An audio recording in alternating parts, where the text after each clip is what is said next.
The NFL is a league full of surprises. Every year, players who maybe didn't have the best season previously, or maybe even somebody new to the league, breaks out and takes the league by storm. Last year, we had Jaden Daniels come onto the scene as a rookie and light up opposing defenses, as well as Malik Neighbors doing the same for the Giants. Then there are some weird ones, like Geno Smith randomly deciding to be a good football player after 6 years of sucking. There's no real way to predict who can break out, but in this video, I'm going to try to do just that.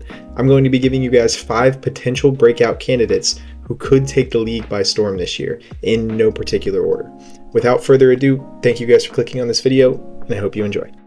Coming in at number 5, I put Michael Penix Jr. I was always very high on Michael Penix Jr. coming out of college. I thought I had a bit of a higher draft grade on him than other analysts did.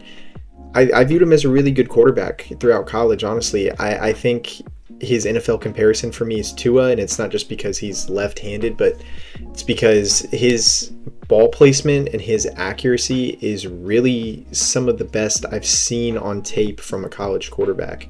Extremely efficient, extremely accurate, made some really good decisions, didn't turn the ball over too much, just reminded me a lot of kind of a Tua.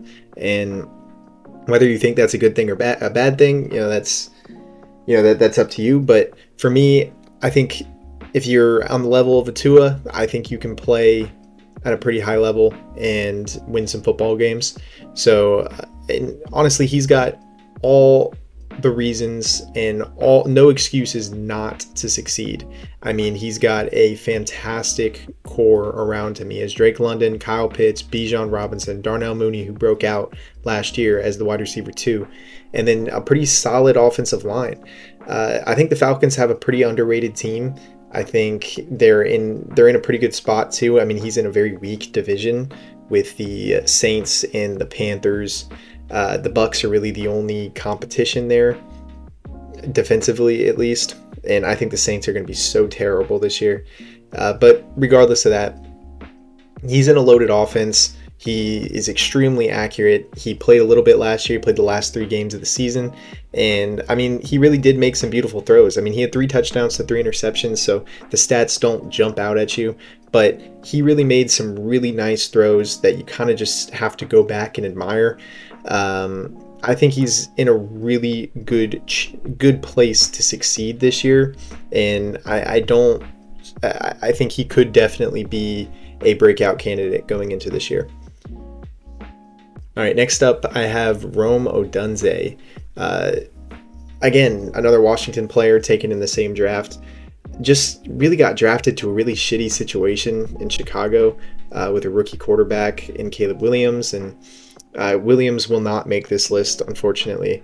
I've heard some pretty bad things about training camp. I don't know. He definitely could break out, but I think more likely than that, I think Odunsi has a better chance of breaking out. I think Williams could end up being fine this year, but I don't see him maybe taking over the league. I think Odunsi has the chance and the potential and the ceiling to do just that. So with Odunsi, I mean, he was drafted in the first round. He had 700 receiving yards as a rookie. And I mean, he's in an offense now with a lot of opportunity to go around. Keenan Allen left, just signed with the Chargers recently. So Odunsi immediately goes into the wide receiver 2 role this year. DJ Moore being the wide receiver 1, which I think Odunsi can be more than productive in the 2 role with defensive attention on DJ Moore now. I think Odunsi is in a really good spot now. It just depends on Caleb Williams' development. If Caleb Williams can just at least be a decent quarterback next year, which I think he should be. I mean, he's got a good offensive line around him. He's a much better coach than Eberflus. Eberflus is one of the biggest disasters I've ever seen at a head coach. Just so terrible at his job. So the offense should be a little bit more efficient, you'd think, now with Ben Johnson as their head coach. And I do like the odds of that. So I think Odunsi could end up breaking out, and even on a pretty bad offensive team. I mean, he had 700 receiving yards as a rookie. So, I mean, he did contribute, and he had a couple big games too. He had a couple 100-yard games in there. I think Odunsi really could be a breakout candidate. I think even for fantasy implications, I mean, maybe a mid-round pick on him, just kind of to take a flyer. I think he's in a good situation. I think Ben Johnson is going to like be able to use a very dynamic playmaker like Rome Odunsi. I mean, people loved Odunsi coming out of college. Some people even had him rated over Malik Neighbors, which kind of crazy to me, but at the time I kind of saw it. I mean, as coming out as a prospect, Odunsi was very good in college, and he showed all the signs of being a true wide receiver one in the league, and I think the Bears made the right decision selecting him. Now it's time for him to prove it. All right, next up I have Evan Ingram. Kind of a weird one here. He's an older guy. I think he's just turned 30 recently. And his career hasn't been spectacular up to this point, but he really did do really well in Jacksonville. I mean, he was just on a really bad team last year with a very struggling Trevor Lawrence. And, you know, the coaching's kind of in question too. It's just, there was just a lot of things wrong with that team last year. They fired Doug Peterson. I think they only won like 4 games last year. It was a really bad season for Jacksonville. So he was just in a really bad situation, and then he was dealing with injuries. When he was healthy, like 2 years ago, Evan Ingram was a very good tight end, like a very good tight end. He's athletic. He's not much of a blocker. You're going to sub him out on plays like that. But as a pass catcher, he is a good pass catching tight end. And Bo Nix really needed another pass catcher, like really badly. I mean, Ingram's coming into an offense with really not a whole lot of competition for targets, and a young quarterback who is still trying to figure out who's going to be his top target. Now, that'll more than likely be Courtland Sutton, but a lot of these young quarterbacks, that's their best friends are tight ends. They're a great check down option. They can go up and get it. They can high point the ball. You don't have to be as supremely accurate with tight ends because they're strong, they're physical, they can go up and get it. And Ingram is that. Ingram has great hands. He can go up, he can get it, he can run routes like a receiver. He is a good tight end. So honestly, Evan Ingram in Denver, I like it. I think it's a great fit. He is Sean Payton now. He's in a good offensive scheme. I think it makes a lot of sense for Ingram to take a bulk of those targets, and even for fantasy.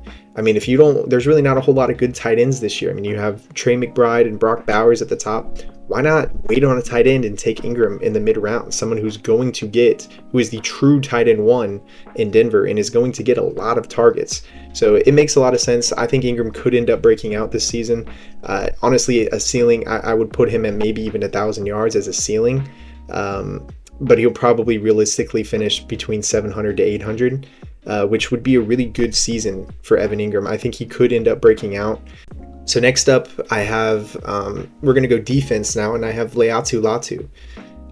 He was an edge rusher from UCLA. He was taken in the first round by the Colts. I had a really high draft grade on Latu. I was hoping my favorite team, the Dolphins, would take him, which we didn't end up doing. We ended up taking Chop Robinson, and Leatu Latu went way higher than I think people anticipated him to go. Not way higher, but higher up in the first round. He's a really raw edge rusher. He's super athletic. He's got great hands, super physical. He was highly touted, really highly touted. He was a very high first round pick. The Colts really liked him. I think he was taken 15th in the first round, so he was a top 15 pick. And last year, he was kind of quietly really good. He was very highly graded on PFF. Rated as a top 50 edge rusher last year out of like 200 names, so it's pretty solid. And he had 4 sacks in total, so the stats don't jump out at you, but he was on a really bad Colts defensive line. The Colts finished 26th overall, and their defensive coordinator ended up getting fired. They just brought in a new one, so there were some things wrong with the scheme. And now, honestly, I think there's a good chance that Leatu Latu breaks out. I mean, I really liked him coming out of college. He had a lot of pressures, a lot of hurries last year. So even though the sack number doesn't jump out at you, he was getting back there. He was making plays and forcing the quarterback out of the pocket. So I think it makes a lot of sense for Leatu Latu to break out this season.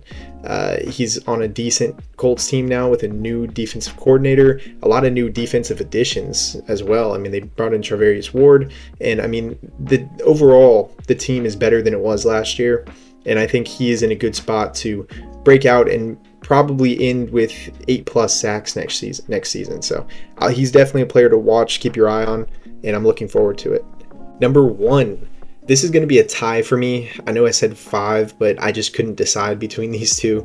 It's Bryce Young and it's Marvin Harrison Jr. the whole reason I made this video was kind of for Bryce Young, because I think he is in a pretty interesting spot to break out next season.